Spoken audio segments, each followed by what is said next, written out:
Hello, and welcome back to a Kerbal Space Program Career Mode.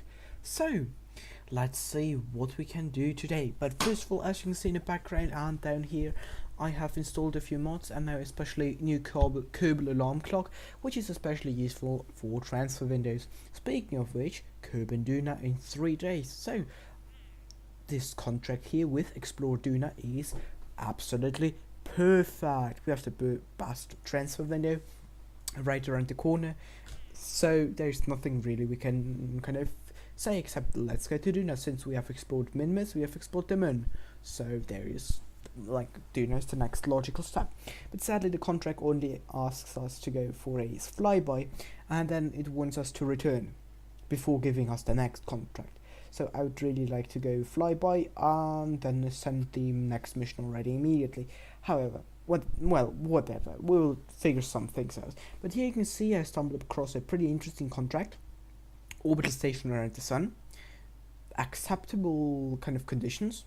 So I went quickly into the tracking station to see whether there is actually a specific orbit which is required, something specific, but there is no.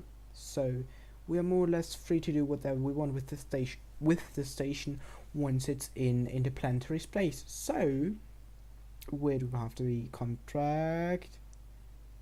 Okay, yes, no, further up. Well, whatever. Since this is post country, I already know that I'm going to accept the contract. Well, because it makes actually a lot of sense. Building space station gives us a lot of credit, kind of a lot of money, funds. And we do need the money to upgrade all of our facilities. And yeah, there we go, finally I found it. And let's jump into the VAB and design our craft. And now we got, what is it, 8 times regular speed, I think. So 8 times regular speed building, what we're gonna do. So first we need something to house those 5 Kerbals. So a cupola, and the hitchhiker storage container, then the batteries for the battery storage, then some solar panels, since this is a space station, something for more docking ports, since we will try to do everything at once. I mean, take the station sorry, so we take the station and add on top of that our craft, which will go to Duna. Then we go into interplanetary space, and then we will detach our craft and send it another way. Well, leave the station on its own, and send the craft to go for Duna. And so we can finish both contracts at the same time. Now, adding of course some science equipment, Science Junior, Mystery Goose, those things for atmospheric scan thingies, and also you saw me adding a big relay dish, since this space station will be approximately between Kerbal and Duna. We can use it as a relay for later interplanetary missions, or even this one. However, yeah, in this mission we will not really need this one, since we'll be close enough to Kerbal, probably, I think. And however, in the future, having everywhere a few of those satellites floating around with relay dishes is definitely interesting. Now quickly speaking about our Duna craft with those 4 LV whatever nuclear engines, has really a lot of fuel, and that's really great, so we have more to do. What's up with me? It's not even close to morning and I'm yawning all the time, god damn it. Now, where were I? Yeah, exactly. So those nuclear engines give us a lot of delta V, but they're really terrible thrust to weight ratio, so we'll have to burn for quite a long time. But yeah, and speaking of that, I considered here for a moment using the DLC part. So for those who don't know, I have bought around a week ago the DLC. So I have a few more parts which we've already unlocked in the tech tree. But I will not use those parts in this mission. And generally probably won't use those parts for a pretty long time.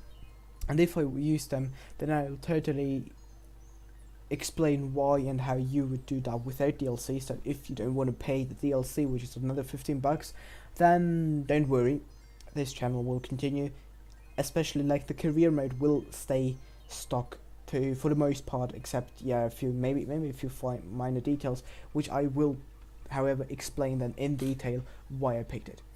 But as you can see now in the design phase, I scrapped everything, like everything that the station design, because we were getting a lot, well, pretty heavy, and since we haven't upgraded our facilities, like we haven't maxed out our facilities yet, we can only launch 140 tons. Launching a space station and the spaceship, kind of explorer ship, on one launcher with less than 40 tons was a pretty big challenge for me, because I like to go big, like really those big massive engines, boosters. Yeah, like one of the commenters on one stream said, "Go big or go home," and this totally applies to me. So yeah, exactly. So yeah, and where was I? Yeah, I guess that's the launch craft, but it is not quite finished yet. We need more batteries, so that's why I checked there quickly on launch. But even though there is a information down there in the resource tab, as you can see on the left side, there's now 6,000 electric charge, now to 4,500. But anyways, here we have launch. I had a few more modifications there. There was a small cut between. Yeah, just launched a few times, reloaded, launched a few times, and saw whether the thrust to weight ratio goes good. So in the end, it's a pretty interesting design actually. As you can see here, those boosters below the boosters kind of flip. This is ridiculous. In real life, this rocket would have blown apart. But here in KSP Space Program, all my rockets do a flip if they want to. So no, just kidding. No, I lost control, but I managed to regain it again after flipping there. However, I think the second flip was because of time warp, though I'm not quite sure about that, since I didn't pay enough attention to the footage. So what I want to say, yeah, you've got those different booster stages which fell off pretty decently, and now we are here onto the, let's say, interplanetary stage with still 900 meters per second we need to burn, and with only one nuclear engine. Yeah, you can probably see it already. We were falling down towards the surface, and on that note, I decided we have no chance whatsoever to send both crafts at the same time. So maybe there is a chance, but I was fiddling around with those configurations for over an hour, and I was like, you know what? Let's forget about that. I will send the space station on its own and the shuttle on its own. The Explorer craft. So, and now for some of you, or at least for those who were paying really a lot of attention to the contract / to my craft, which is again flipping around and being ridiculous, yeah, you will see what will happen. And no, you know what will happen. For the rest of you guys, you will see later in the video actually. And by the way, if you knew what I was what my foreshadowing right now is, since I've already post recording, type down in the comments. I knew it. Yeah, type that down. I'd be really curious about that, whether somebody noticed that before me, whatever. Anyway, so as you can see now, not even going into orbit, just straight blasting off Kerbin. Since we need to go into solar orbit, it doesn't really matter. It's not the most efficient way, but there shouldn't be that big of a difference. So yeah, who cares? Now again, in an interesting cut, I fast forwarded to launching our Explorer vehicle with Jeopardy Kerbin on board, of course, and we are using a pretty good asparagus staging, as you can see here, asparagus stage. And I've covered asparagus staging, but for those who didn't watch the previous videos, asparagus staging is when you kind of, and boom, and another flip. God damn it! In that recording, actually, my rockets were almost like artists, always jumping around. Now, okay, now the thing with the asparagus staging is you always use up the fuel in two symmetrically added tanks, so like the opposite ones. Well, you use up this fuel and then those two detach, and every other remaining fuel tank is still fully fueled. So it is kind of the next step of efficiency after having for example, 4 liquid fuel boosters around your central core, and all of those feed like with the fuel ducts into the central core. You detach those 4, and then you have the central core fully fueled, kind of already at a certain altitude. It's the same process in kind of in theory, just scaled up with kind of different booster stages. So one booster feeds into the other booster, and the second booster feeds into the third booster, and this way around. The first 2 fall off, then the second 2, and then the third 2. Like if you have a 6 boosters arrangement. If you have a 4, then 2 feed, 2 detach, and then the other 2 detach slightly later. Yeah. Anyway, so that we have now that sorted out as well, we can now focus on the maneuver node. So we need to go to Duna, which is oh god, sorry. So which is in a higher orbit, so further away from the Kerbal, so from the star, than Kerbin. That means we have to burn prograde. Thus we will burn prograde here at the night side. And just by accident, we also have a encounter with the moon, which will give us an additional gravity assist. Gravity assist is a pretty high, advanced level topic. I'm myself not that biggest user of gravity assist, and this one was here just a kid, just not by accident, we had the chance. So why not use it?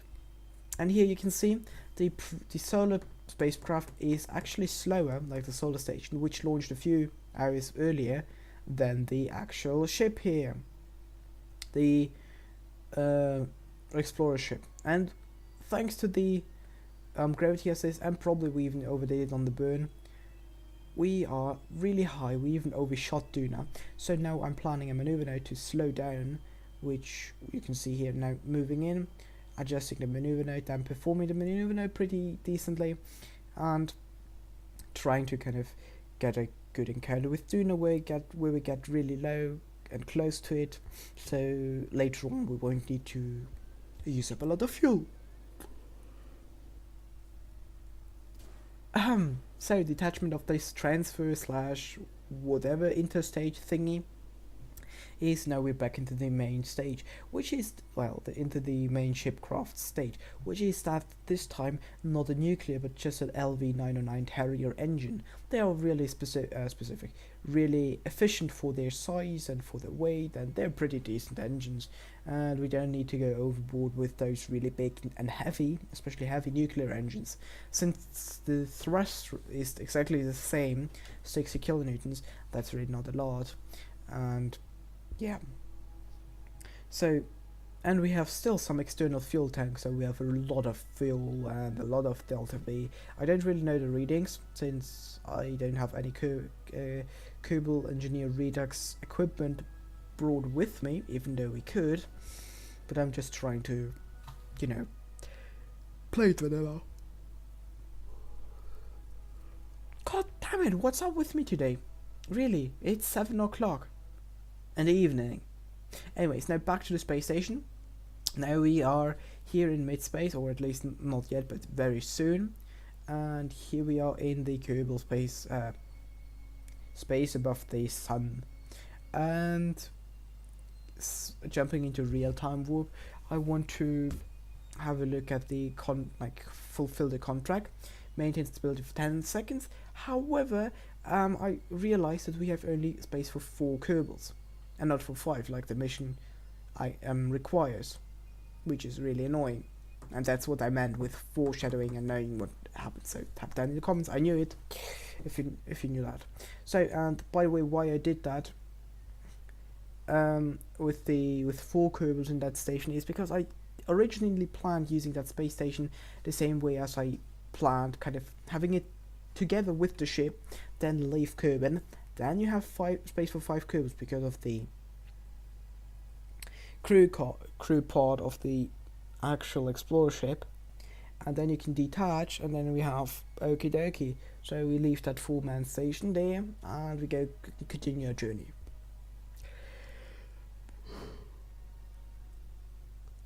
However, as you guys obviously can see, we have launched them separately, so this does not work this time. Anyways, now back to the more important parts, which are we are here at Duna. Yippee yay! Okay, I think that's unnecessary, but still, yippee yay! Okay, that actually even looks funny on the recording, like on the sound meter where the whatever, not important. So we are now here high above in the space high above Duna. Do some signs like everything you have to do. Then warping really close to the surface, like to a periapsis for the close encounter, and then we're going to burn retrograde, which is pretty obvious actually. But first we need the juicy science, crew reports, thermometer, barometer, even the science page junior. I only have one, and since Jeb is not a scientist, we can only use it once, and I definitely will use it for Duna. Close space. We're not going to dip into the atmosphere, maybe at the later stage, since we do have those fluvial, or how those atmospheric scanny thingies are called. We have them, so might as well dip down just a little bit to get high atmosphere above Duna, since this would actually really help us, well, get us a good amount of science, that is, yeah. Well, good. Now we burn retrograde, and I just by accident realized we could get Nike kind of with a lot of effort, and that's exactly what we're aiming for. Since we are now more or less not stranded, but we have to pass some time here around Duna until we get a decent option to get back, so why not just, and we have a lot of fuel, by the way, we have really a lot of fuel, so why not go to Ike and really have a look at Ike and gather some more scientific data and so on and so forth, since it will probably be some time till we head out back to Duna again, well, in kind of Kerbal time for us as those who watch the Let's Play and play it. Probably the mission after the next one. Probably the next one will not be around Duna or so, though I'm not sure yet. But the one afterwards will probably be either returning from Duna, so caching all that science. And by the way, why I'm doing it now in orbit is because we weren't in space low, even though we're at 50 kilometers, which is slightly surprising, but whatever. Then let's just slow down, get even closer to the surface. 23, that's good. And yeah, so the next mission will be probably something, well, I'll see, you guys will see, and I will see. And now, of course, collecting some more scientific data of Ike now, the low surface, well, space low above Ike, yeah. And yeah, by the way, I probably will not immediately send this craft back, but first we'll do something around Kerbin before, returning this craft because of the obvious transfer window issue. Okay, yeah, and that's all for today's episode. I hope you guys enjoyed the video, and I hope you guys are looking forward to the next Kerbal Space Program Career Mode episode. And on this note, Spaceship is signing out.